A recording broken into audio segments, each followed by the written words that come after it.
Welcome to the Business Bravery podcast, inspiring stories from coaches and course creators to help you do the next brave thing in your business. Coming up on the Business Bravery podcast. I think the first major hurdle I had to overcome was my own mindset. It was, oh my gosh, how can I, am I really ready to advise somebody else? But when I look back, and I'm a huge fan of Tony Robbins, and he says, with your belief system, imagine a table. And if you just can find four legs, it's stable. So I would always look at me, well, I've had more than four businesses. I've traveled. I've learned so much being on the PTA board. I've taken lots and lots of courses. I've had my first business at age 17. So every time I had to overcome a hurdle, it was right. Okay, let's put those legs in place, and then let's move on to the next thing. I'm your host, Tiffany G, an Australian business and mindset coach with 10 years experience in online marketing and the creator of the Business Bravery framework. I help coaches like you to be brave so you can stop dreaming and start doing that next big brave step and finally make more impact and get more clients. From speaking on camera to selling to launching, my approach to bravery helps you take bigger leaps without the mindset spirals.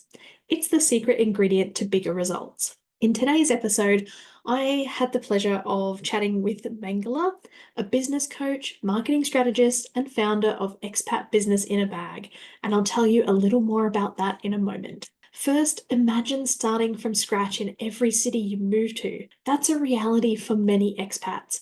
Hailing from London, Mangla's journey took her to Australia, Malaysia, England, Scotland, and finally to the vibrant streets of Singapore. Each relocation brought a new business venture, but 2020 marked a game changer.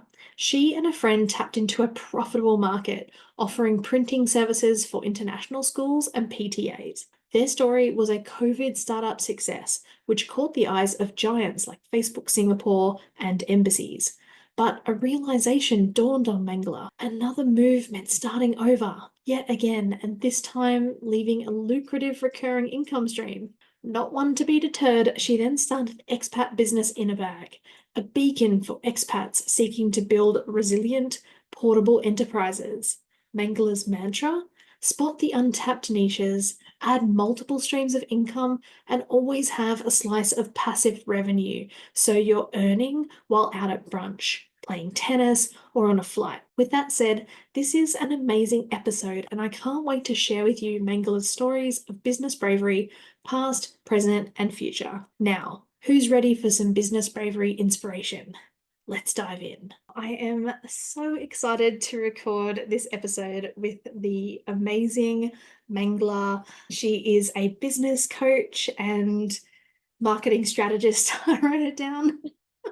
I've looked at my notes. I've got a 3-second memory. It's always what happens when I hit record, but here we are. So Mangla, it is amazing for you to join me, and I'm so excited to chat to you all about bravery and what you've got going on in your business and all of your stories, past, present, and future. So let's kick it off. Tell us all about your business and what brave things you're doing right now. Oh, thank you. Oh, it's so fun to be here.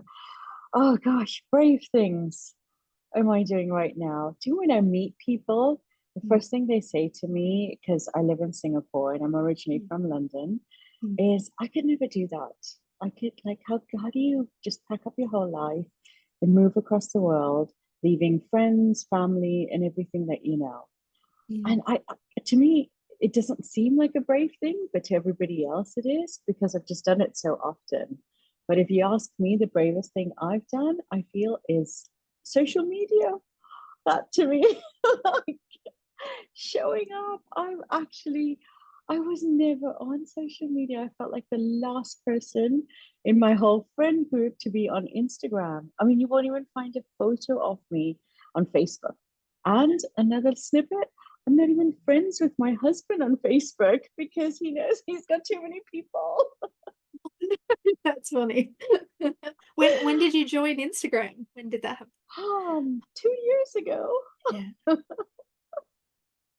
That's not too bad. 2 years. Yeah. That's I'll keep too telling bad. myself that. Well, I mean, like I'm seeing people join even now. So yeah, it's never too late. And yeah. Okay, that makes And me I feel mean, better. and even for me, I avoided Instagram for so long. Like I think it was 2019, I kind of, you know, dipped a toe into the Instagram world, but back then Mm, everything had to be like perfect. Like the profiles had to look like a magazine and all that stuff. yes. Once now that you're allowed to have like the videos mess up the feed and all of that stuff and the reels and everything, and it can be messy and fun. That's yeah, that's when I'm like, Takes oh, the pressure off. Yeah. yeah, yeah, absolutely. So yeah, the bravest thing I've done is show up on social media, put my face out there, talk about my business. So to me, that is definitely the bravest thing I've done recently. Yeah, yeah. Isn't that so funny? I mean, because even in my background too, like I packed up my stuff, I moved to South Korea to teach Mm. English. You know, I've lived in Mexico and Germany and, you know, that kind of stuff and traveled. But yeah, definitely those things are just way easier than Yes. than getting on social media. Like I so get Yeah, that. I know, but everybody else thinks, oh my gosh. And I had somebody ask me once when I was back in London, what, like, what if you didn't like the food there? Like, did you think of that? I was like, no, actually, I didn't. Oh my It God. didn't occur to me. Man, don't even talk to me about the food. I didn't even like spicy food before I went to Korea, home of kimchi. I'd never heard of Yeah. kimchi. I didn't even research, like, this is going to sound like an Emily in Paris story or something, but I didn't even research any words, language, Oh, anything. It was such a spontaneous decision. And, you know, I had someone else who was living over there who I was yeah. going to go stay with and everything. So, yeah, I just, And isn't that the yeah. best? Isn't that the most fun? Where you just come in and it's like everything's a new experience. Oh man, so much easier than you know launching a podcast and doing master classes and stuff like that. I mean, just let me pack up my stuff and go to a whole other country, you know, where like Yeah. oh, you know, for me, like, when my internet went down, I had to get somebody else to phone the company to find out what was going wrong. I Oh, couldn't do because anything. It language. was like being a Oh, baby. wow. Still so much easier than social media, am I right? Yeah, yes, definitely. And I get you about spicy food. I could not have any spicy food as well. Mm, And now I could probably compete with the locals because you know the really spicy tiny chilies you get in Asia? yeah. I Mm. I love them. I love them.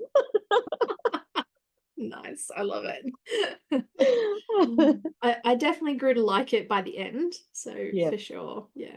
yeah. You just But adapt. in yeah, yeah. In the beginning I lost some weight because I couldn't eat Oh, as much just of the the food bird. because it was spicy.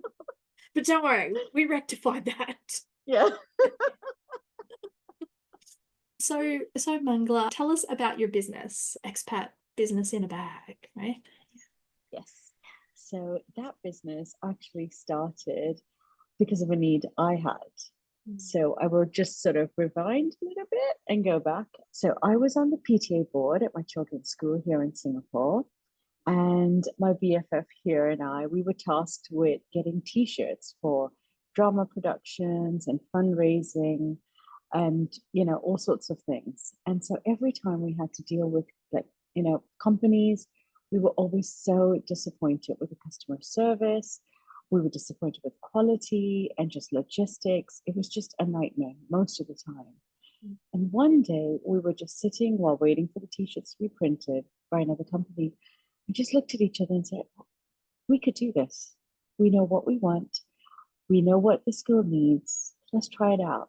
And so a few days after that, we registered the business and we said to each other, you know, as soon as this stops being fun, we'll stop, but let's give it a go. 7 days after that, the world shut down. This was 2020 during COVID, but it has a happy ending. We did extremely well. We pivoted very quickly to masks, sold 4,000 masks within the first year. We had Facebook Singapore contact us, hear about our story, and the US Embassy as well. So it grew very, very quickly. And it was because we were working with the school, we had this recurring income where we knew that the design and everything they needed, they would just contact us when they needed, you know, new sizes. Then in 2021, around that time, I thought, gosh, one of us, we're both expats here. One of us could be shipped back to the UK or to the next country at any point. And we'd be leaving this amazing income and this business we've built in the network. And it won't be as easy to start this in a new country because we've built this over years of networking, just people who know us. And so I needed the service for myself. So this business came about where to help other expats, digital nomads, and I'm told military spouses as well, to start a business that travels with them so they never have to start from scratch again. So that's how that came about. So I am my own ideal client and a version of it. I really love that actually. I mean, like it took me a while to get all of my business online, in fact, and actually it was with the help of COVID happening that actually helped me to really make the final shift because I had a number of clients who were kind of local here in my small town in Australia and but then COVID just kind of got everybody into the habit of being on Zoom Yeah. calls and then so, I work with people who like they're a 20-minute drive away from here and not even in any traffic because it's a small country town. And yet it's just, oh, we'll get on the Zoom, will we? Oh, So it's so much easier. Yeah. yeah, yeah. It's made doing business, that's why I suppose showing up online a Mm, lot easier. And you mm, can work nowadays, you could work with people of different time zones all around the world, and it doesn't even matter. It mm, doesn't matter. So I think, yeah, it was an amazing learning curve because mm, it was something from a product business to service, and also just meeting people with my own friends who were running businesses here and mm, figuring out, okay, so what's happening next for you? Is this business something that you can take, to the next country? And how do you build that worldwide audience? mm, Because when you move, you know better than anybody else. You're finding your feet, you're figuring out, doctors around the corner, which are good. If you've got kids at schools, so there's so many other things. But mm, by having an online business like this, firstly, you might continue earning while you're in that transition period because if there's something online that people can buy at any point, then you're continuing to earn. But mm. other than that, you've just got this worldwide audience. So whenever you're ready, you can just pick up and start selling again. Yeah. Oh, that's so amazing to have that kind of freedom and flexibility. So, do you find the people who you help, like it's more on the services side than the products, or with the help of things like Amazon distribution and stuff like that, even that is available for expat business in a bag can be, moved. Yeah, definitely. I do work a lot more with service based, Mm, only because I think mm, the expat women have had this, have done this. They've moved a few times. They've always had to start from scratch again. And also some services, like in Asia, there is this helper culture where, some you have live-in help with you. So somebody who was doing sort of professional organization in mm, Europe, for example, or Australia, teaching you like, okay, this is how you organize your house or meal planning and things like that, might not definitely like sort of work here in mm, parts of Asia because they feel like they already have somebody to do that. So it's knowing about cultures, traditions. And so I think a lot of people have had to pivot. mm, And so I think they've just figured that maybe sticking to a service business that just travels better works, mm, mm. works for them. Yeah. Yeah. Oh, I can definitely imagine. And yeah, that's so interesting what you talk about, all those cultural differences and things like that. Like, I've even found that because I mean, I work with sometimes people based in Europe and things like that. And yeah, just there are different cultural businesses that I already have. And yet, like, I mean, while I could take my business with me in a bag, so to speak. Mm. Yeah.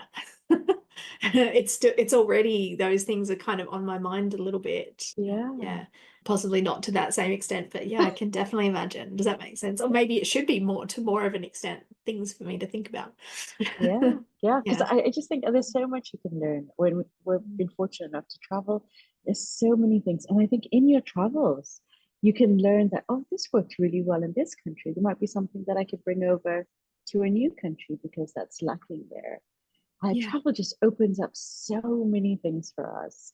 Mm, And if you have that business minded, sort of you're looking at things like, oh, how do they promote things? And also certain things like, okay, like when you say a few things, how does it translate into mm, a different language, for example? So mm, it's fun that we're always having these conversations and meeting people from around the world because we're learning. We're learning all the time about what works, what doesn't, what's culturally appropriate.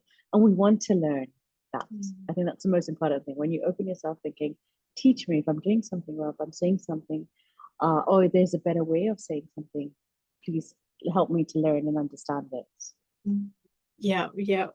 Oh man, that's such a great point. That whole, being open to learning and teach me and that kind of stuff. Yeah, definitely. Because even for me, like there's some cultural differences in talking to Australians versus talking to people in the US and things like that. You wouldn't even think about like there's a different sense of humor and a different Mm-hmm. Australians can be much more self-deprecating and don't sell to me and yeah. Yeah, much like the British as well. Yeah. So much like the British. And yet, like, I mean, that's why I enjoy working with people in North America because I don't have to think as much about it. I can just, hey, here's what I do. Here's how I help people. That's it. I find it more open. Really, it's so fascinating. Yeah. Well, for me, and maybe and my personality type and that kind of stuff. I mean, I still get plenty of clients based in Australia here as well, but I don't change my marketing to suit. Like I've heard some Mm, people say, "Oh, Australians are more sarcastic, and you should, make sure, don't be all American and stuff like that." And it's just, yeah, if I try and do that, it's too much away from me being me. yes. Yeah, and rather than just me being open and honest and cheerful, like that just seems to suit with Yeah, North America, and I and then some other select people in the other cultures. Yeah. exactly, and I think we're always going to attract certain type of people and repel some. Some Mm, people are just gonna, either love our humor or just not get it. And mm, those are the kind of people we want to work with. So the kind of people who are naturally attracted to who we are yeah. makes it so much more fun, doesn't it? Absolutely. And so earlier you said that your sort of biggest brave thing that you're working on at the moment is social media. So like what kinds of things are you doing in the whole expat business in a bag and the social media? Because I'd imagine like that would be one of the foundational things that your clients need to master as Yeah. well, right? Yeah, like what kind of things are you doing in social media? I think it was at the beginning, you're just trying to figure out everything. You're trying to figure out algorithm, hashtags, even your messaging. I think I started off with one particular message, but then as and when you speak to people and you get feedback, we're always refining certain things. And I think what I did was anybody who was offering, and it was during that pandemic time and the year after where everybody was giving so much. There were free courses out there and everybody was just so generous with their time. So I kind of signed up for so many different things. So if somebody was like, okay, I could talk about branding. Okay, brilliant. This is what I'm thinking. Does this work? Doesn't it work? So I think there was just so much learning in the first year that was just a sponge, just soaking it all up. And so I was putting, and everybody's just like, put a photo of yourself, go live, do lives. So that took a bit of time. I was happy to put messages up, happy to give free advice, but putting the photos just took a bit of time to get there. I did eventually, I did, and that has really helped because I was at a networking event and immediately somebody came up to me and said, "Oh, I follow you on Instagram and I love that what you put up on your stories the other day." And so to me, it's like, well, okay, now I get what they've all been banging on about. Put your photos up. Now that makes sense. So yes, Oh, so I do think it's been a learning curve, but yeah, it's been showing up consistently. I have a system where I am showing up consistently, and I'm actually enjoying Instagram right now. I love it. I love coming up with content. I love stories. I absolutely love it. And it'd be random. It'd be something I'm seeing walking along. I'll think of a question, a little prompt, a little this or that, so I'm actually really, really enjoying myself on Instagram, which I never thought I would. So that's been fun. And it's a great place to get clients. So hey, double win. Yeah, I love actually, I've connected with so many people through Instagram for this podcast, for, my accountability group, clients, all that kind of stuff. Like, and just like not just clients, but like other colleagues, other people who do this stuff. And just, Yeah, yeah, I have a lot of fun being social on Instagram, as long as I'm not overthinking it and I'm just having that's it. fun and being brave. Yeah. That's it. Exactly. I was accused once of saying, like, you post stuff, but you kind of like you post and ghost because we don't like you don't come back. And I'm thinking, oh, I like that term. But yeah, I don't doom scroll. So I won't be there. So Mm, I'm quite like I will post something, I will interact with people, but in 10 minutes I'm off the platform. mm, So yes. I'm not staying there for a very long time and not getting other work done. So I feel Mm. like I've got that balance, but I can imagine there's so much to see on there. Oh my gosh, whether it's cooking videos or anything else, you could spend hours and hours on it. So Yeah. as a business owner, oh my gosh, it's just really being strategic with your time. Yes. Yeah, exactly. Strategic, and in my case, sometimes timers and checklists. Like that's Yeah. my new thing that I've got to do, because otherwise it's Oh, I like, like a checklist. yeah, yeah, just like for that Instagram time. For me, I spend about, like, I have 1 hour in my calendar for that kind of, for Instagram, for messaging clients, Mm, messaging people, just all that outreach and stuff like that. Otherwise, it's too easy for me to go, oh, I'll do it later. I'll do it later. And then it's, oh, it's too late now. I've got to do dinner. so Like, so yeah. yeah. Yeah. Oh, I like that. Yeah. one Yeah. hour seems a good time to do all of that, online stuff. Mm, yeah, yeah. So, Yeah. yeah. And so, yeah, my next move is to have checklists with it, just so it's like, okay, so I remember everything. Otherwise, it's like, oh, Yes. this, oh, funky content, oh, this person and that I person. know. And Oh, yeah. so many distractions. There's so many. And then when somebody asks for your, oh God, I love polls. I love polls. Oh my gosh, I could just go through stories after stories with polls. Oh my gosh, you must see more of them too, because you're interacting with them. You'll see more of those polls. Oh, I need Loads. to post a poll. Anyway, Yeah, don't mind us. We're just strategizing content that's here. it. That's it. We're just having fun here.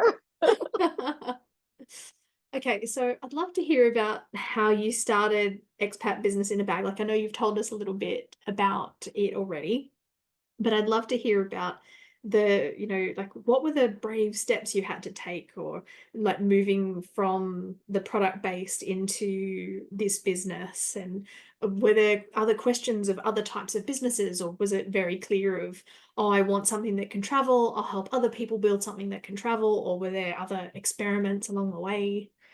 Tell me all the stuff. I'll tell you all the juicy stuff. I think the first major hurdle I had to overcome was my own mindset. It was, oh my gosh, how can I, like, am I really ready to advise somebody else?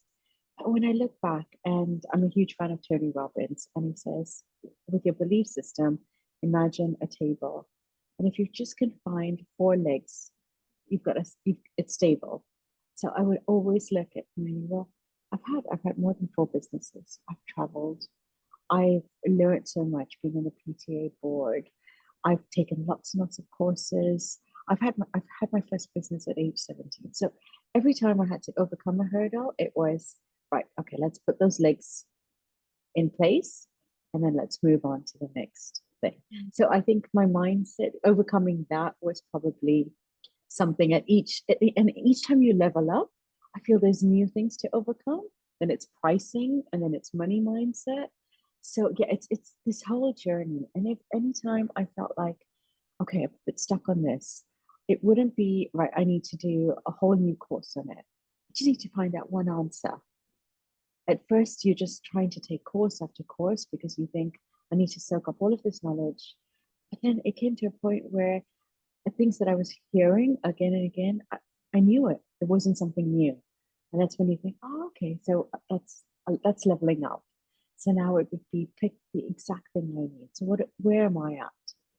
Where am I at right now? If tomorrow this was happening or that was going on, And then it's also listening to conversations, what my friends are talking about. There's a huge group of moms who are sending their kids off to university. So what's next for them? They've spent all of this time away from their home country. You know, if they've put their career on hold, if they were to go back home, all their friends that, you know, that they left behind, you know, have either really moved up the corporate ladder, have started their own businesses, are ready to retire. And this is someone who's coming back in, trying to integrate back into a whole new, well, not a new way of living, but it's very different from what we left behind. But there's so many other things as well. So what's their identity? So that all they remember is being that mom, and also a term that we use a lot here is the trailing spouse. So Okay. we've just followed our partners from one country to another adventure. So it's hearing those conversations and then thinking, right, okay, this is the person who's sitting there feeling this. But then I need content that speaks to that person. And Yeah. so I think if you listen and you attend networking events and you just speak with people, you're always getting feedback. Mm. And and it's just being aware, it's listening more than talking, because people are telling you what they need all the time. Mm. Yeah, And that's, absolutely. yeah, to me, that's a huge, huge thing. Yeah. Oh, wow. Yeah, that's some amazing, great points. I love what you said about the table with the four legs and then just sort of like building that belief system and that kind of thing. I know for me, like or I did it in a similar way, but with the whole kind of, okay, I've only got to be a step or two ahead of the people who I'm helping, and Yes, that's powerful for them because, like, yes, they could work with the leaders in the industry, but they're so far apart from the leaders in the industry that sometimes absolutely. and a lot of the time the leaders in the industry, like they're teaching what worked for them 6 years ago when they started, which can be Yeah, very different to what's working now in yeah. marketing and strategy and that kind of stuff. And yeah, And and when then you're just a few steps ahead of them, exactly what you said, you're using the same language. yeah. You get it because you were right there. You Yeah. remember it. So Yes. Yeah. it's a huge difference in connecting with the audience. Absolutely. And I know for me, like with a lot of my clients, and even for me, the longer it's been since I've been in that position, the harder it can be to connect because it's like, oh, I've worked through that mindset stuff. I've nearly forgotten whatever those limiting beliefs were. It's like, oh, right, yeah, that thing and this thing. So yeah, that's yeah, And now we definitely. get new limiting beliefs Oh yeah, on a higher level. I know. Yeah, those things don't stop coming. Not at all. Yeah, that's why I fell in love with the idea of bravery. It just really helped me with a lot of the fear. Like for me, I just had a lot of fear and anxiety. And so that whole idea of being brave and being brave every day, even if brave is like picking up the phone and calling someone or just sending an email. Do you know what I mean? Like it doesn't have to Oh be huge, but sometimes it's these gosh. little steps that could, be the next podcast opportunity or the next client and that stuff. So yeah. Yeah. But I think it's just acknowledging that every step that you starting a business isn't the easiest thing at all. It's easier to go out and get a job. You don't have to worry about all those little things. You're getting a paycheck at the end of the month. So I think like you just said, sending that email, being visible, putting your face out there, every step's really, really brave of us to do, but we don't acknowledge that enough. We don't pat ourselves in the back saying, like, do you know what? We probably do about 3 or 4 brave things a day, but we don't acknowledge, we don't stop to think, yes, we did. We did do that. Yeah. Oh my gosh. That is such a good point. And yeah, definitely I need to be acknowledging some of those more. I mean, I talk about celebrating the successes, but I don't always celebrate them on the day-to-day basis, Yeah. especially because that's become my base, like a certain amount of tackling those brave things have become my baseline now. Whereas previously it used to be like avoiding doing those things was my baseline. Yes. I'm just realizing talking to you now how much it's changed for me. All right. Personal epiphanies in the podcast. Oh, amazing. Oh, wow. So you did also mentioned that you started your first business when you were 17. I didn't know that, and now I have questions. Can I ask you some? Okay. Yes. Lucky we're on a podcast where I can ask questions. Um, Yeah. so what was your business when you were 17? Tell me. So I had finished A levels and I was living in England and I didn't know what I wanted to do for university. And my dad said, go and travel. And travel. I have a lot of family in Southeast Asia. Go and see grandparents, cousins, and just figure out what you want to do. And so when I came, and the funny thing is, it started in Singapore all those years ago.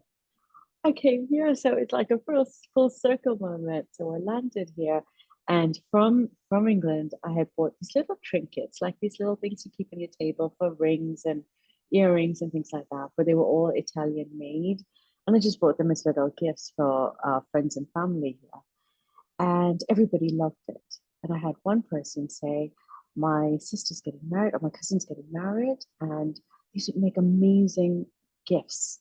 Would you be able to get like 300 of these?" And I was 17. I was thinking, yeah, I could definitely do that. So I left all my clothes here. I spoke to my parents and like told them, I don't know whether they heard everything I said, but anyway, I got back, I went back, picked up those 300 pieces, came back, made $3,000 in one day as a 17-year-old. And I thought, I don't need to go to uni. I know what I'm going to do for the rest of my life. And so it was such an amazing feeling. And it was just incredible. It was incredible. And so after that, I have started businesses wherever I've moved to. And it was always in a phase of life I was going through. So when my eldest was born, I was reading lots and lots of parenting magazines. And I decided that, there were like these free little gifts if you write a star letter. Do you remember those in those magazines? Yeah. Yes, yes. So I would write this and I would say, oh, I really enjoyed this article, or this tip was really amazing and I tried it out. And for a few of them, I kept getting I was a Hmm. star letter. And so it was incredible. I would either get like a £50 voucher or there were free gifts sent. And so I thought, oh, maybe I could try freelance writing. And so I did that for a bit and enjoyed that. Then, as my child was growing, toddler age, I was on the PTA as well of his nursery at that point. And I had come across this company that did wholesale art supplies. And so I thought, oh, I love arts and crafts. Maybe I could do this little like shoebox style that everybody could take home and do, especially during winter. And so that became a business idea. So I felt like each time it was always serving a need. It was always something that I needed that I thought, let me just try it. Let me just try. And because I think I never put like a lot of money into the business straight away, like I did like go with logo and websites and everything straight away. I didn't have that pressure that I had to make this up. I had to make that money straight away, get into profit within a few months. And I think that helped with just, let's see where this goes. That's what I think. That's all of that probably led to this. So Mm. yeah, all of those businesses starting and stopping with each move and with each phase in my life, I think has probably landed me where I am right now with Expat Business in the back. Yeah. Oh man, I love that. I tried to start my first business in my 20s and it was like a gift hamper business that I wanted to do. But this is in the early 2000s before the internet was anywhere near as easy as it is now. And as well as, things like Alibaba, all that stuff, none of that Yeah, existed. So, yeah. like, if I wanted to get the hamper baskets, I had to buy them in this big shipment of thousands of them. And it's like, Oh, and then it was, yeah, so I ran into those issues plus limiting beliefs of my own and things like that. And, I had friends make fun of me and things like that. And in my 20s, that kind of thing stopped me. But yeah, I love that you started a business when you were 17 and it just sort of all fell into place easily like that. And yeah. yeah, I think as and a led to teenager, the other businesses. Yeah. yeah, as a teenager, you kind of think, I don't know, sometimes you think, you know what, just without thinking. It was almost like without thinking. Yes, somebody asked me, I hadn't even spoken to the company whether they had that many items, but it was just so easy to just say yes. And I thought, I'll figure it out later. Yeah. Yeah, so it didn't have limiting beliefs then, funnily Mm. enough, as a teenager, but they definitely piled on You as you you get found older. those along the way, did you? Like, Yep, pick those up. yeah. No. What's one lesson from your 17-year-old self that you kind of go back to and you remind yourself of from that experience? Like, what can we learn from 17-year-old you that started a business that we've forgotten? Say yes first and Mm. figure it out later. Mm, I love that. Figure it out later. Yeah. Always say yes. Say yes. Okay, so what stuff do you have coming up that you're working on? What's coming up in the next 3 to 6 months, brave steps wise? So it's a lot more visibility. Mm. Yeah, probably and possibly doing a live, which I've been putting off for so long on Instagram or my own Facebook group. Networking, visibility, putting out more mini courses. I love the idea of having passive income because, it's just, I get to take long holidays and just enjoy different phases of my life and just have that there. So yeah, I think I've got a lot of exciting plans for 2024, and it all starts with visibility. And I think I've just realized probably starts with saying yes a lot more. Oh, epiphanies So for that's you. what, yes. And it's great. It's in January, so that's going to be the turn of the year.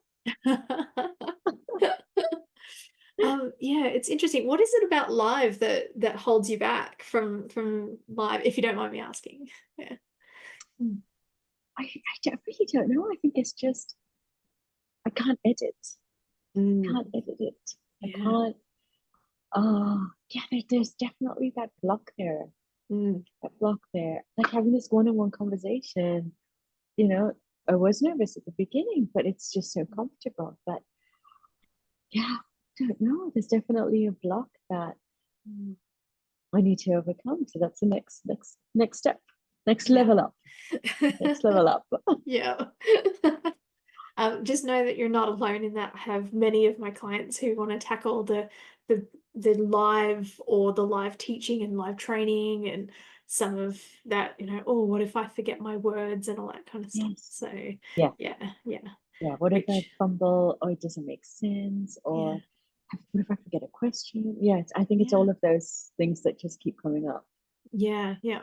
And yeah, for me, I just talk about it in the moment. Oh, guys, I've forgotten, I've got my notes here. Oh, I forgot my train of thought. And you Oh, just I need to learn that. and I need just to learn be, that. yeah. Yeah. Yes. Yeah.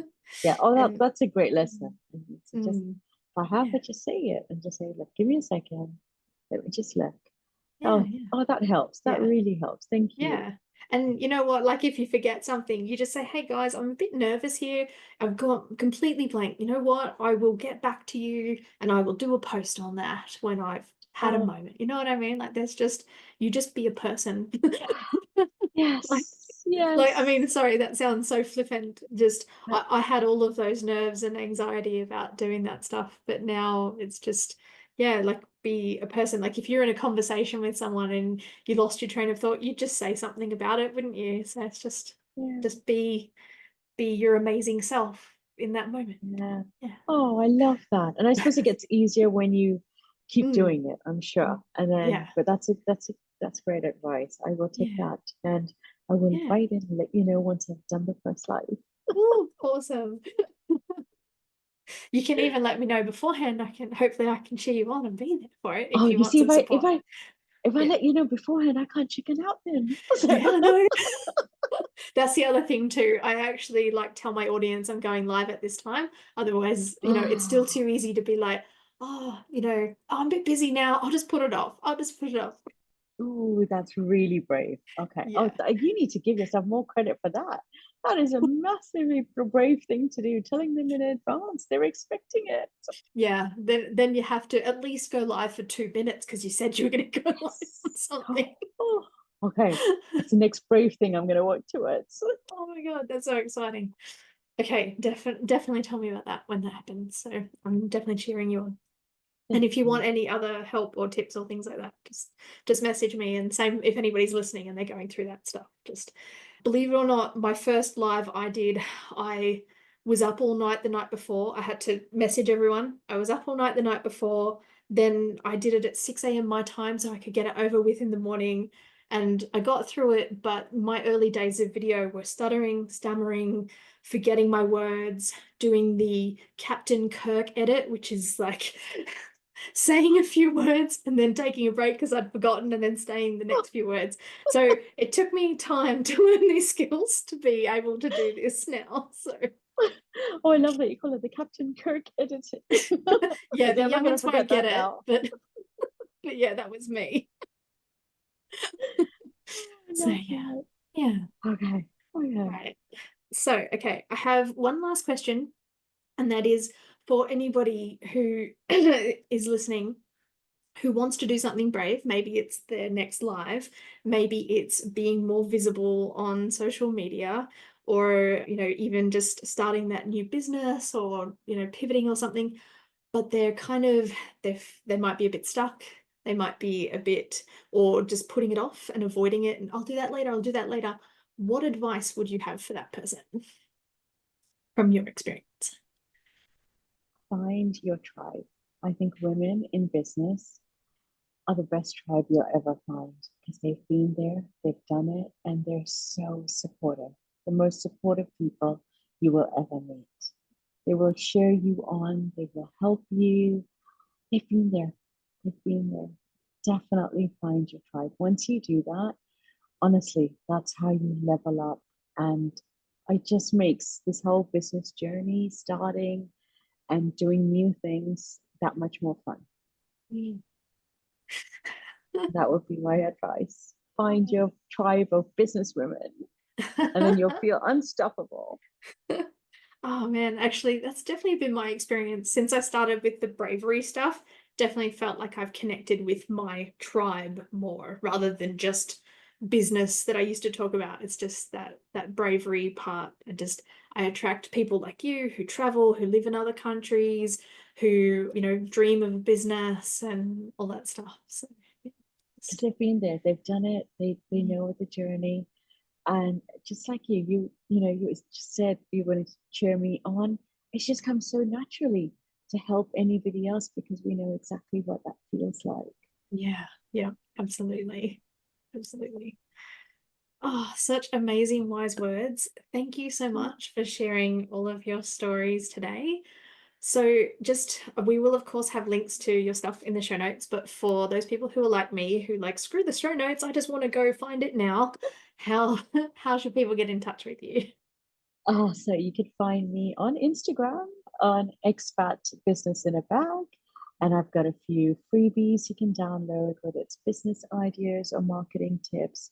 Feel free to take anything that you need. Mm. And yeah, just connect with me, watch my stories and polls, and yeah, interact and ask me anything you like. Yeah. I'm here to help. Awesome. I love that. And yes, I'm going to do a poll after this. I always overthink polls. I find polls hard because it's like overthinking them, and then I want to write too much. And yeah, anyway. A recent one I did because I was suffering from jet lag was, what would you pick? 8 hours of sleep or coffee for the rest of your life? And it was just fascinating because I was just thinking, what would I pick? And I'd pick coffee. And it just had nothing to do with business, but it was just so fun to hear everybody else's thoughts. So yeah, definitely don't overthink it. What you're thinking right now, just put that out there. Awesome. Okay. Oh, okay. Thank you so much for Oh, everything, thank Mangla. It's you. been amazing to chat with you and connect with you. And yeah, look forward to following along and seeing all of your amazing stuff in the future. Oh, thank you so much. This has been so fun, and learning to say yes. I'm going to take that away with me and doing that this year. So thank you. Oh my gosh, I love it. Okay, thank you so much. Thanks for listening to the Business Bravery podcast. Has this episode inspired you to do something brave? Even if it's only send a difficult email, please share it with me on Instagram or other social media channels. Feel free to tag me at Tiffany G Studios. That's TIFFANY. G for golf, STUDIOS, no spaces, no underscores, etc. Or you can use the hashtag Business Bravery Podcast so that I can cheer you on, and together we can inspire other coaches and course creators to do brave things in their business and life. Now, I'm Tiffany, and I'll leave you with this one last thing. What's one brave thing you're going to do today? It doesn't have to be big. Even the smallest steps can create the most massive results. So again, feel free to share it with me either publicly or privately so that I can cheer you on. That's it from me. Until next time, bye for now.